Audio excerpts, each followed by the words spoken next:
should I do a transparency video? See how long it takes me to do this cable, and then I'll explain to you how much I earn connecting this cable, right? So I'll give you a little bit of an overview now. So it comes down here, gonna loop there, up into there, connect into there, and it's a 5cx10mm, so it's got an internal earth, so I'll have to take the internal earth over onto that stud there. Now I'm going to do the whole thing from start to finish. I've just got a little stand on the floor, record the whole thing, see how long it takes. Let's go.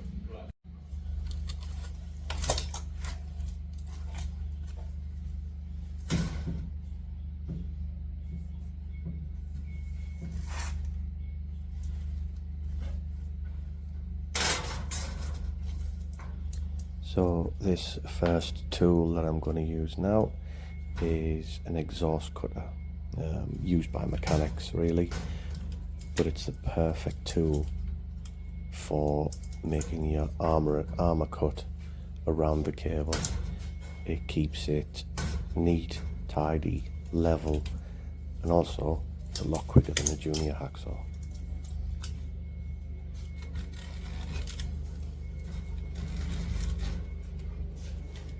This obviously needs no introduction. Stanley knife, a staple of any electrician or cable jointer's tool bag or box.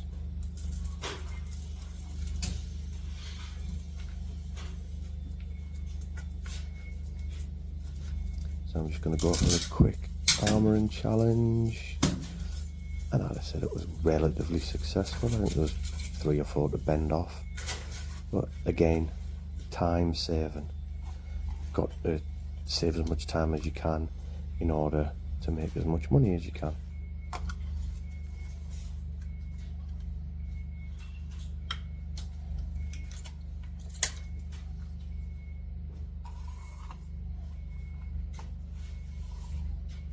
So here on goes the shroud and the back part of the gland. Now I'll reuse the exhaust cutter. Just don't put as much pressure on as this at this time, and it makes a nice level cut, which we then strip with the Stanley knife to expose the armouring in order to attach the gland to the cable.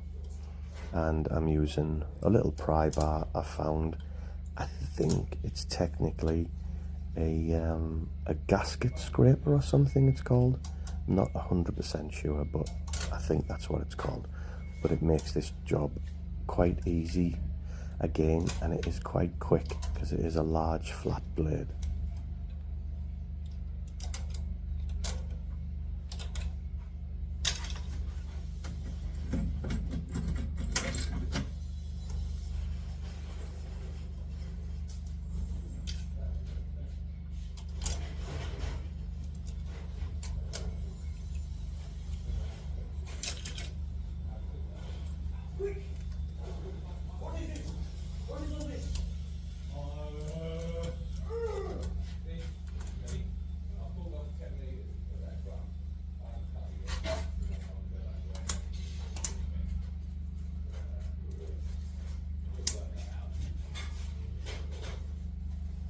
So now I'm just going to give the gland a little tap down just to make sure it's seated correctly on the armouring, and then that gives you a good, it was difficult to turn, see, so I know it's seated well.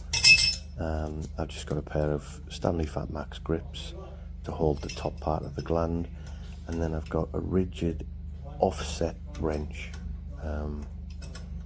These have got flat blades on them so they don't mark the gland, and they're great for tightening things up, for making the final tighten on the gland.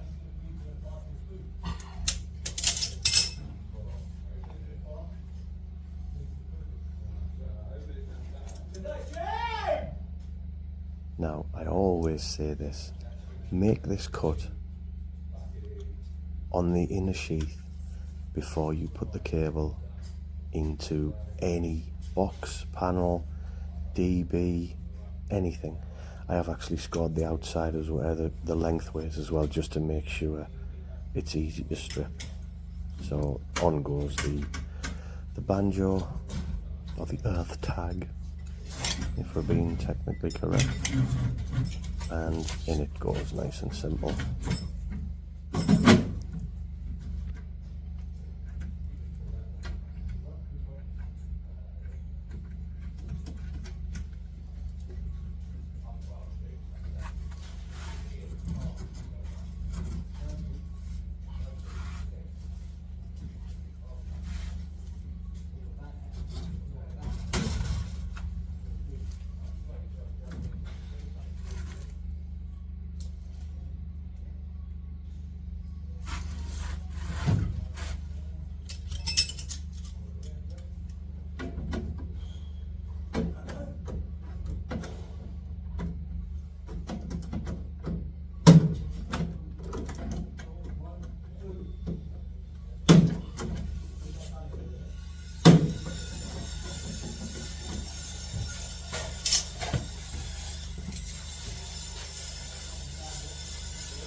I'm off to find a drill bit in this little bit.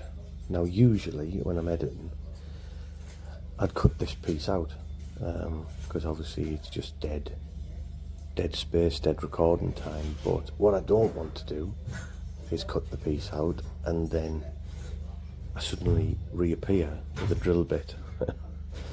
So then you go, well, how much time have you cut out of the recording? You're telling us it's took you this long, but how do we know? So I needed to leave this in so it becomes sort of like authentic, like I'm not telling fibs.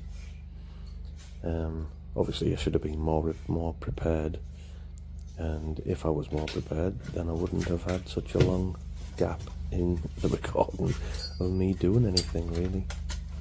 But here we go anyway. I've got, is it a 10mm drill bit, I think? So I'll stick that through the earth tag, through the banjo, and then make sure that it's there. The reason I did it like that is because before I terminated the cables would be laying across the hole, and then there's a chance that I might actually drill into them. So before I actually start any terminations, I make sure that I've got the holes drilled in, just for safety really.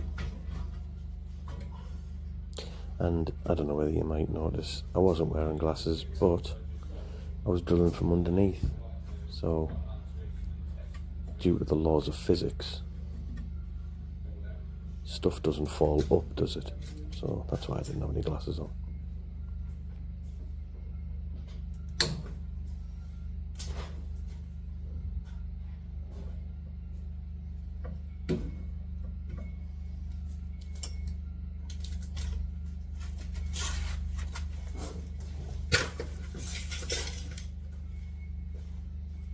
Off I go again. I think this time it's to get a lug to go on that cable to go on that core and the crimping tool to crimp the lug on.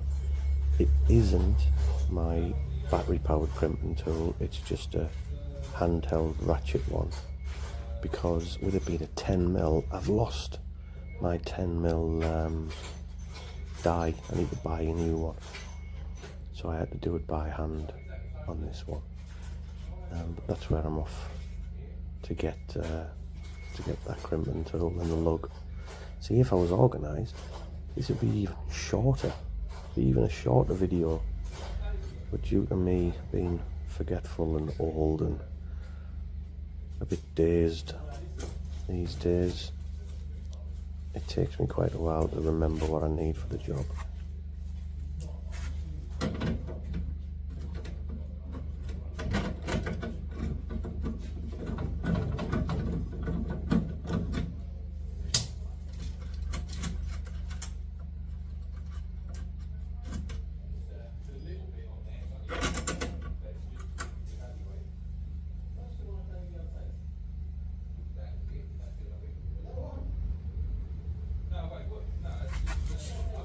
Oh, no.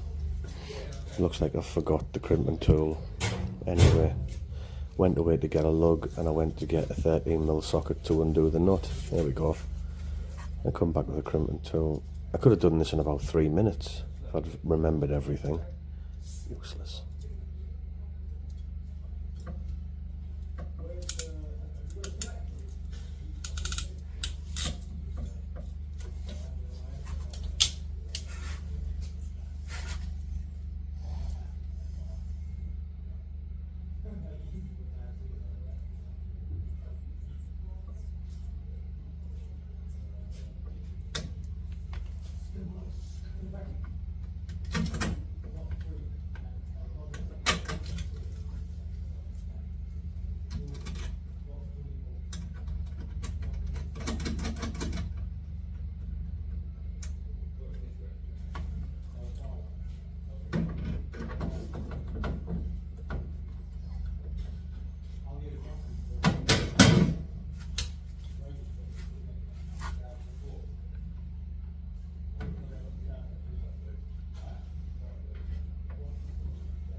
Now then, what I'm doing is I'm stealing a cut-off tie wrap and I'm just going to make sure that I get an accurate measure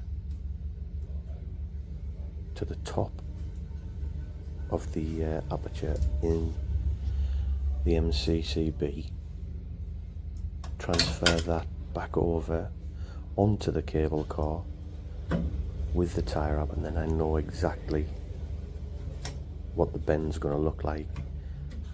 And if I do that, follow suit with every one, they're all going to be the same and they're all going to be equidistant as they go in and as they bend. So you're not really guessing as to, oh, it might be there, it might be that. You're going to get a spot on. God knows what I forgot now. What am I bringing back here? What is it? Oh yeah, screwdriver for tightening stuff. Honestly, if my ass wasn't glued to the top of my legs, I'd forget that. Anyway, that's what I'm doing now.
Now I don't know whether you've noticed that with every core I bend it, watch, bend it right down and then push it back up against my finger where it is to make the bend against it.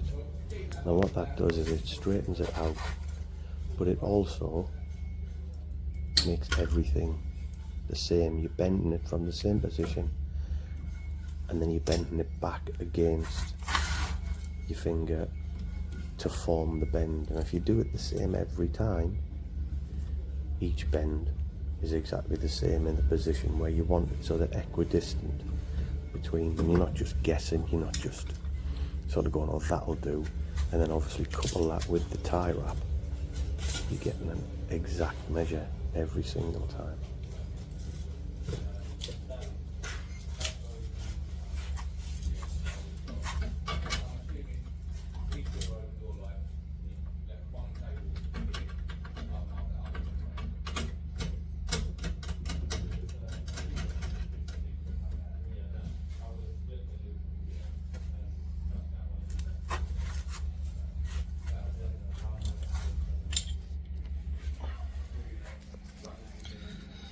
So there we go. I'll spin it round now. So I'll show you so you know that it's finished. And then I'll spin it round and talk to you. So here we go. Cable down and up. Terminated earth goes round the back and then onto the stud. Put the bolt in, and that took a grand total of about 20 minutes, because before I started recording I drilled the hole into the plate, the gland plate, and I took the covers off. So in total took about 20 minutes. Now the price I had in for that cable was £86.88. I'm going away now to do some more cables, but I've got, as you can see in there, 1, 2, 3, there's 4 cables in there, 3 big ones and then that little one, and that is 2 days work, and it is, oh it's 3:30, so it is technically 2 days work. I've probably got another 2 hours on site doing what I'm going to do. But you could sort of couple together your day's earnings from that cable down there to those, and to, I can never do that, look, useless, and to those over there. So yeah, that's what it's like being a cable jointer. It's alright, and you get left alone in a room on your own, so you've got nobody pestering you or walking past you, which is ace. Anyway, thanks very much for watching, little thumbs up, and I'll see you in a bit.